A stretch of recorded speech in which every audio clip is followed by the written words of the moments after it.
Hi, welcome back to my table. Thanks for joining me. If you were expecting this to be episode 2, I'm sorry, that one's still a couple of weeks away. But when I started this, I thought about doing an episode based solely on the tools and resources that I use. And after some requests, I decided to go ahead and make this video.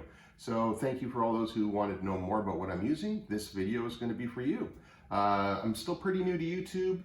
So I'm going to try to put chapters, but I'll put title cards along the bottom talking about each one so you can follow along. Let's begin. All right, so the first thing that people have asked me about is this box here. This is the Dragon Shield Player's Companion. Now they do have one for the DM as well, but this one's specifically made for players.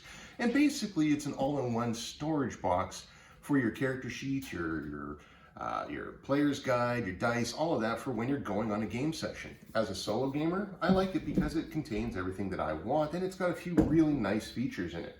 Obviously you can see there's plenty of room to store books.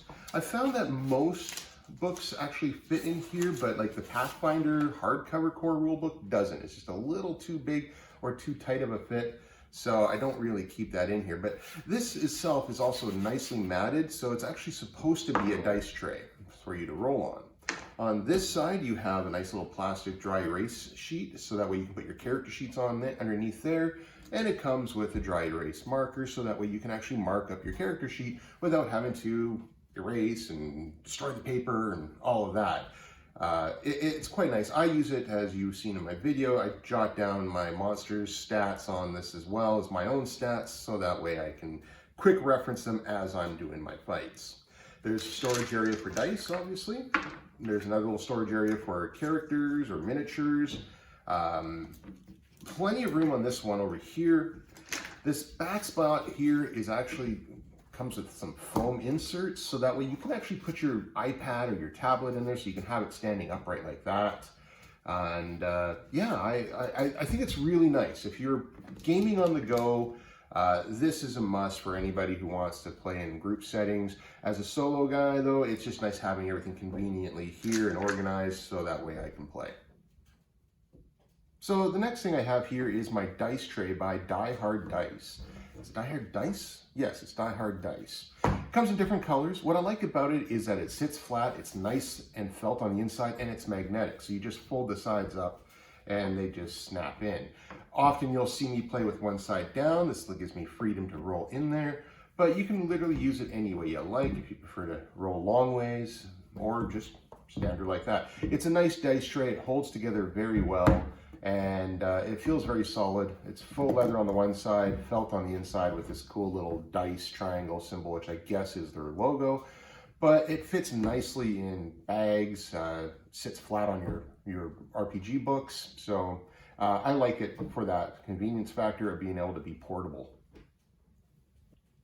The next thing that I use is this box by Gamegenic. Now, you'll probably not see me use this whole thing because I'm only using one section of it, but this is a great deck if you're trying a box for holding decks of cards like Magic the Gathering, or in my case, my Mythic Emulator deck. So they're magnetic straps or covers, and you got a little dice tray in the bottom, which you see I got some fake dice in there. And then you actually have these removable boxes which hold my cards. So, and I'll talk about the cards more in a bit, but because people have asked about the box I'm using, that's what it is. And I'm not too sure if you can just buy a single one or not, but this box here was actually very affordable. My wife got it for me as a Christmas present. And again, all magnetic, so it snaps back into place. And if you really needed to, you can literally use these as dice trays as well, roll up against the wall. So now I'm going to be moving on to my rule sets. Now, you may have mentioned me talk about Scarlet Heroes when it comes to the combat. And that's because this game here is what I use for my combat in the game. Now, I still use Pathfinder, which I'll get into, but what makes Scarlet Heroes such a good game system for solo gamers is that it's actually made for one-on-one, a dungeon master or a GM and a player.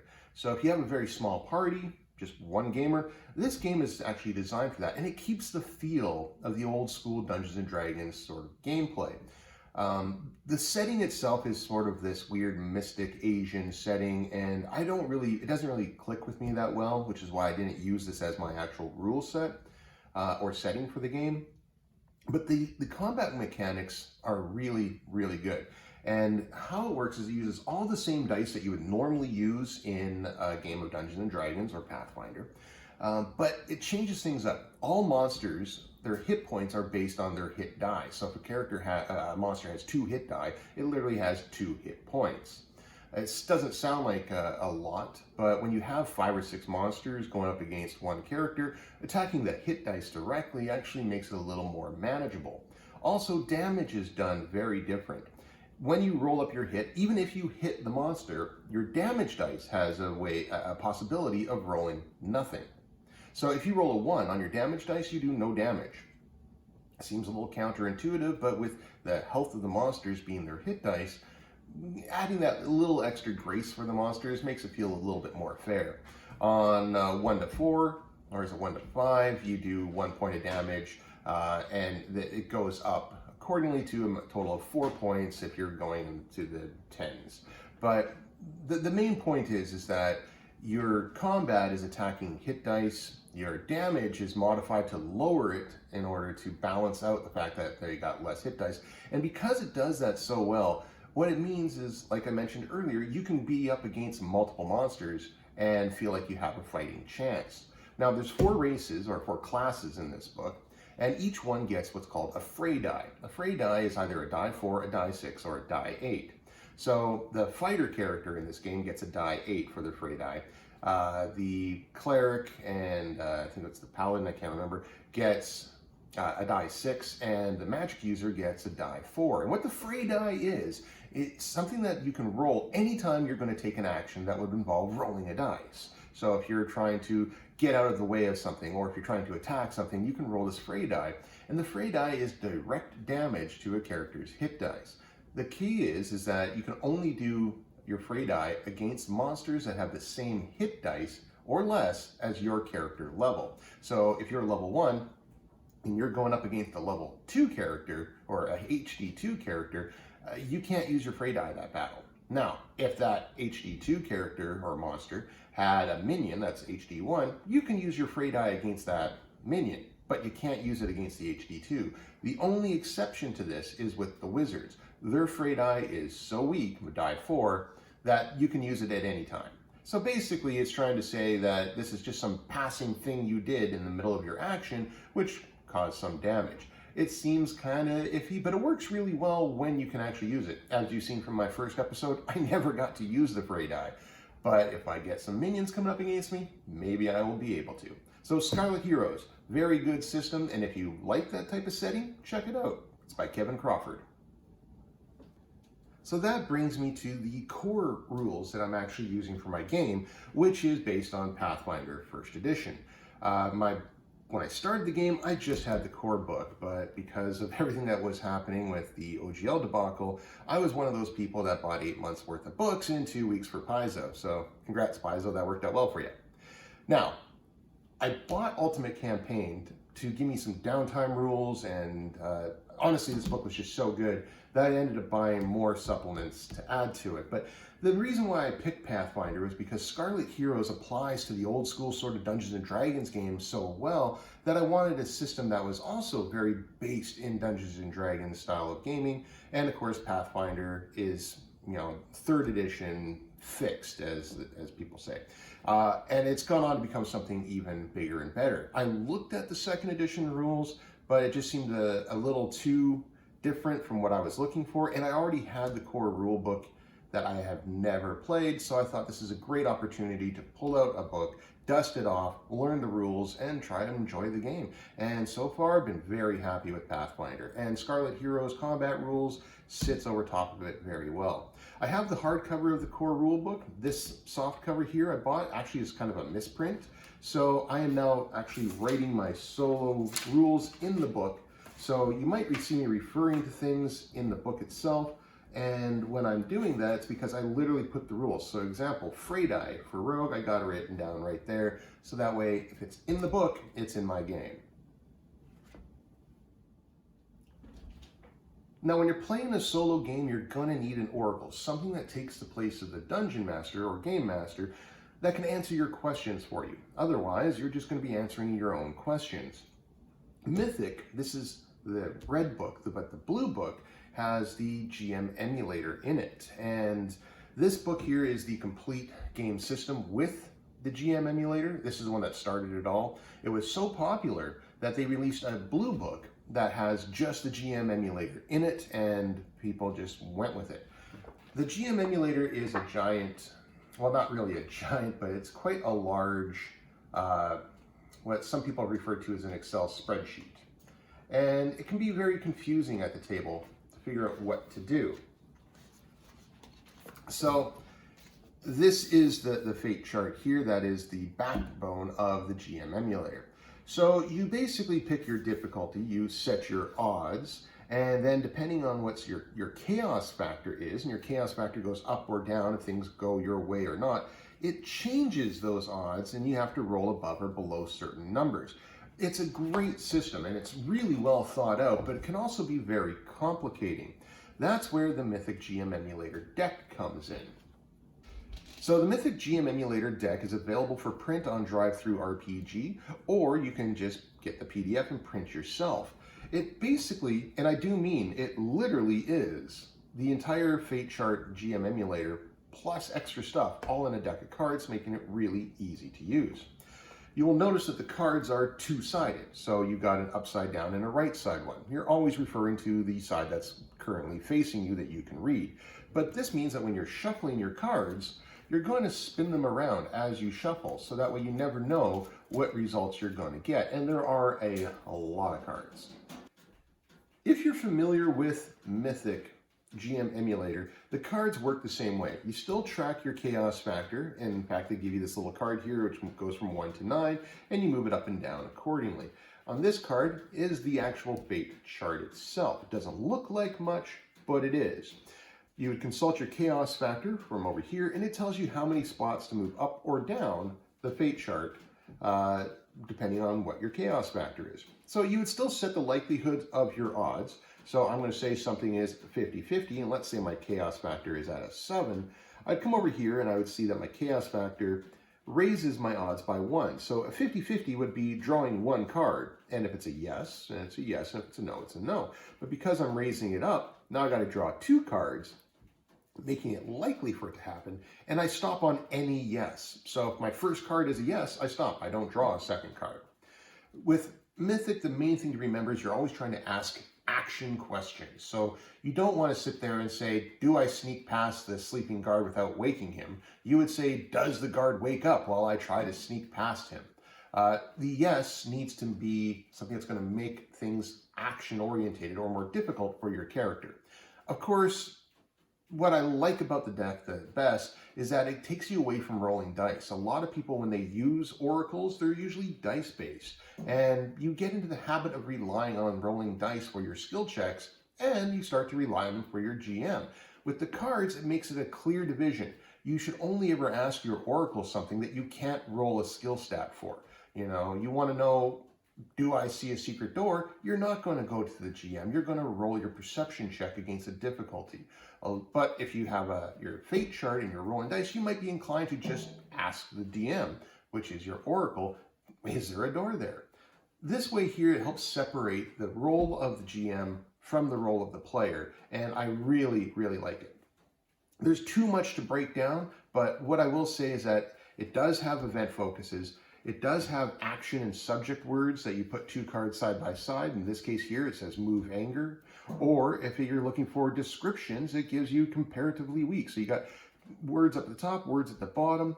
It tells you your scene setup down here. So if you're setting up your scene in Mythic, you always have to roll to see whether or not the scene goes according to plan. And it tells you here, if your chaos factor is 1 through 7, it's expected. If it's not, it's an interrupted event. It tells you your focus. It gives you everything that you need and more. I can't recommend it enough. I could do a whole video just on this deck of cards, but really it's super easy. You still need to keep lists and threads, but other than that, it's all convenient and, you know, it's very portable. I recommend it. Next up is my Legends generator, which comes in the box set from Forbidden Lands. Now, if you're looking for a good game to play that doesn't rely on standard Dungeons & Dragons style gaming mechanisms, Forbidden Lands is a game by Free League, which uses their Year Zero engine, which basically just uses the die sixes for everything. The game itself is great and has lots of options for solo gaming, but for me, this little supplement that comes in the box is the one that I use the most. It does have stuff for generating monsters and backstories and characters, but in the last few pages,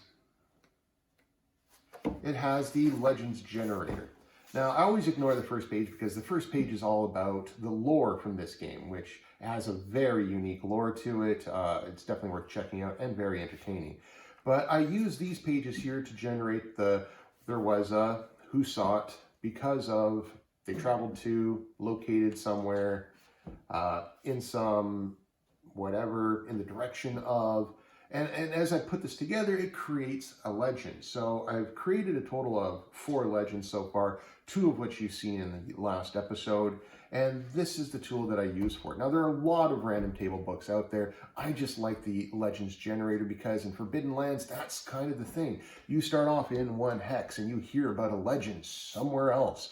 You then travel to that spot, and if you want, you can always put down stickers, making the map completely unique to your game. The map is also double-sided, so if you don't want to mark one, you can always mark up the other one, and you still have an original that's untouched.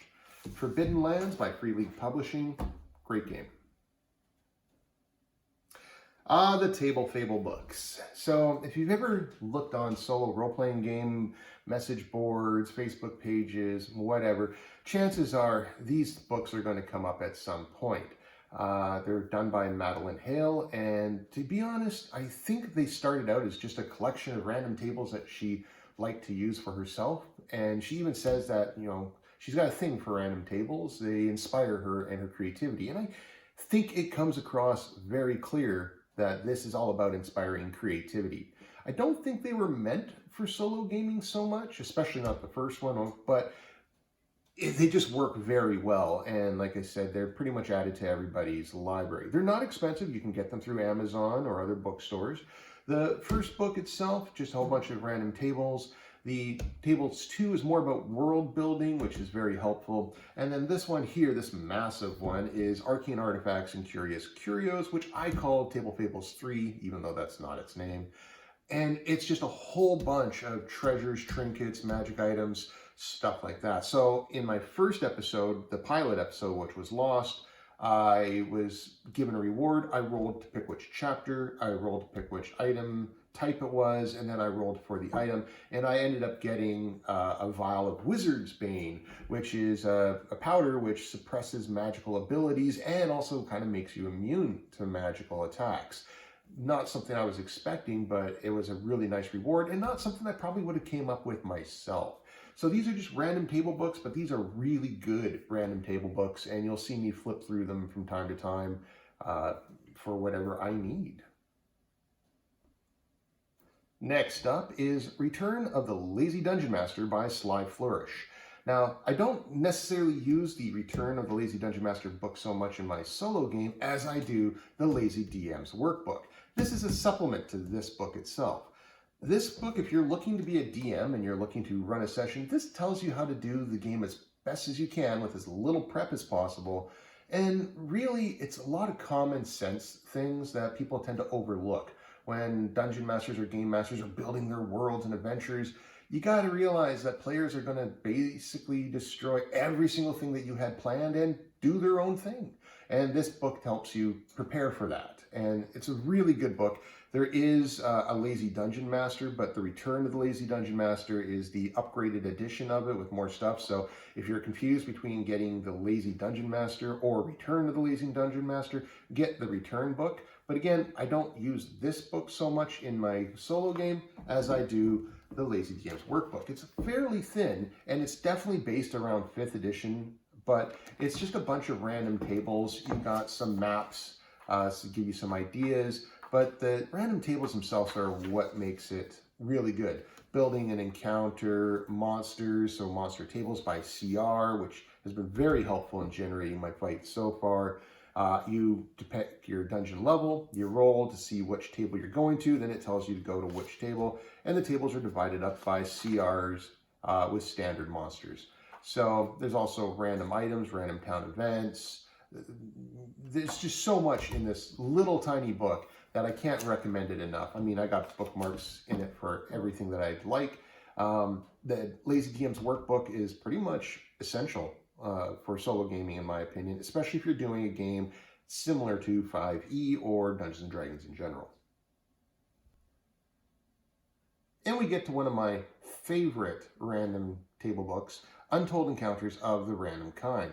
This isn't so much items and stuff, it really is random encounters. And it's done by Loke Battle Mats. If you've ever seen one of their Battle Mat books, they're really well done. The fact that they decided to make a random encounter book just blew my mind. It is 5e compatible, which works with my idea of playing Pathfinder. The book itself is set up so that way you pick different areas, you roll it all up, and you go on those specific adventures. There's tons of different areas to go through, and a full breakdown of each one as well. So you got your urban, you got your wilderness, and you got your dungeon encounters. Plus, each area has its own little mini adventure created into it as well. The book is very well bound, hardcover. If you're looking for a good random encounters book, this one's great. I use this for solo for most of my solo games. I haven't used it last game. I'm hoping to use it in the next one. So I'm doing this because it's in my title screen, and you're going to see this one pop up more. This is a great book.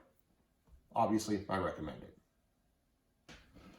Well, that about does it. I want to say thanks for checking out my video and watching my series. If you want to follow along, please consider subscribing. I'm going to be trying to post this at least every 2 weeks or so, and the game is going to run for a full year, so there should be plenty of videos uploaded over the course of the time, and you don't want to miss out.